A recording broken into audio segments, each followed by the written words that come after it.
You're about to watch just one of 10 learning modules from my full Dark Melodic Trap course.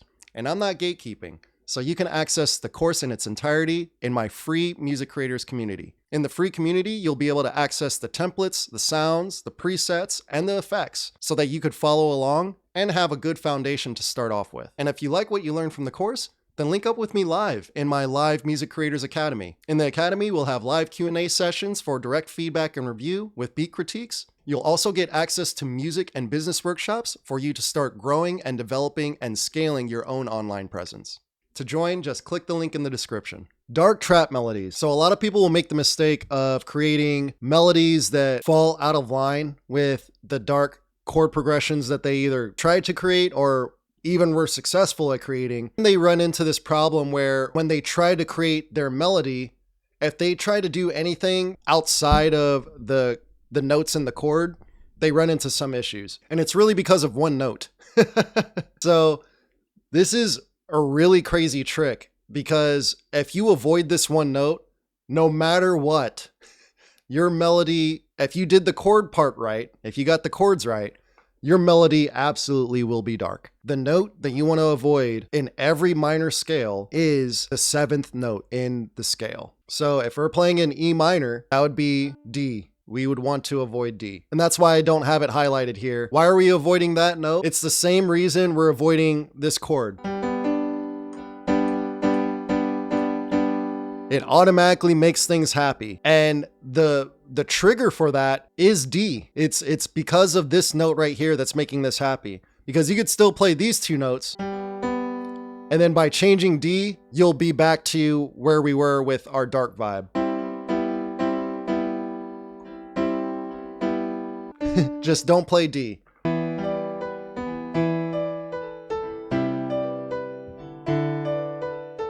That doesn't sound dark, does it? And it's because of this note. We're hitting that note and we shouldn't be. But if we played any other note and played everything exactly the same, dark. Let's, instead of playing the note under it, let's play the note above it.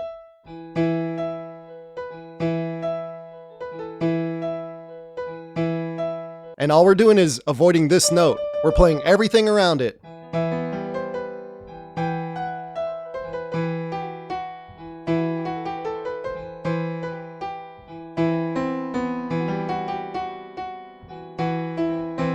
And as soon as we hit D, it's gonna ruin it.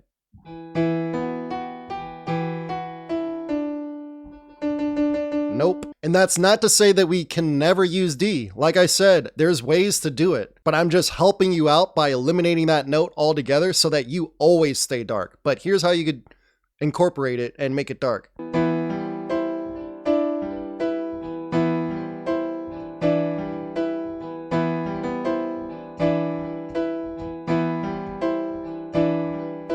And I wouldn't say that that's necessarily dark. It's more melancholic. Why I just eliminate that note altogether when it comes to teaching people how to make dark trap, because it could turn your dark chord and make it sad. So this is how you make sad melodies, by the way, incorporating the 7th note in the scale, and then incorporating that chord as well, the 3rd chord in the scale, in your minor scale.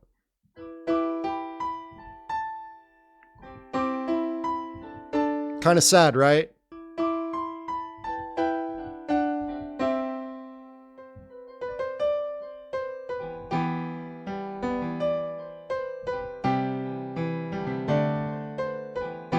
It's because of this.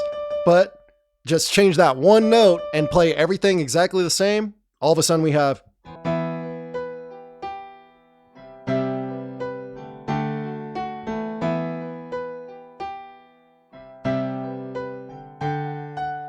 that almost sounded more triumphant. As long as you're avoiding that note, you could really do quite a bit in terms of exploring with your melodies. You could play the notes within the chord. You could play notes outside of the chord. But here's a breakdown of the different types of melodies that work really well with dark trap music. Number 1, arpeggios, but not your FL Studio arpeggiator that where arpeggiates up or down or back and forth. You can't be using the simple one note arpeggios.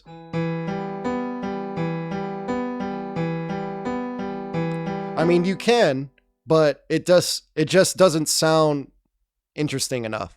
You want to use ARPs from things like Electra X.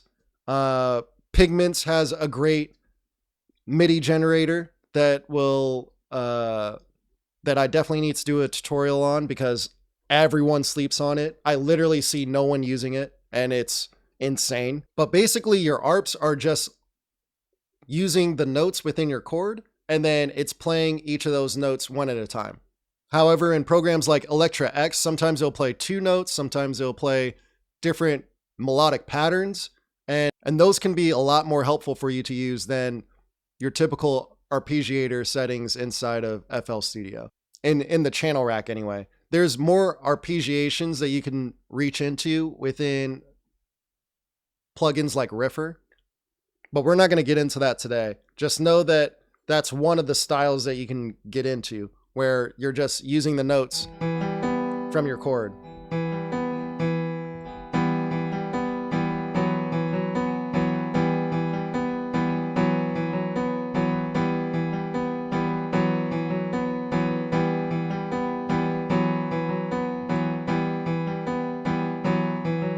So right there, I'm combining the two. So that's why I don't like using a traditional ARP. I like just playing this out or clicking it into the piano roll for people that can't play the keys.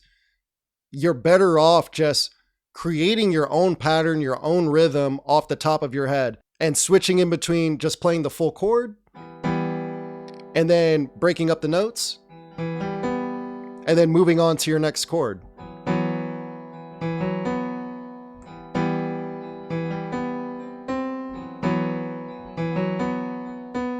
And again, combining other techniques like reaching outside of the chord,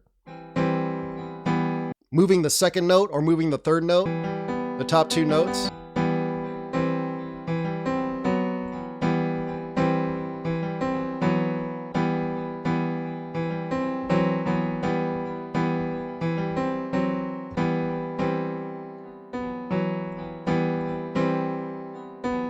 So you can see that we're coming up with all kinds of combinations and we're not really moving into a lot of different chord choices. We're just sticking with a couple chords and then just moving some notes around in between those chords.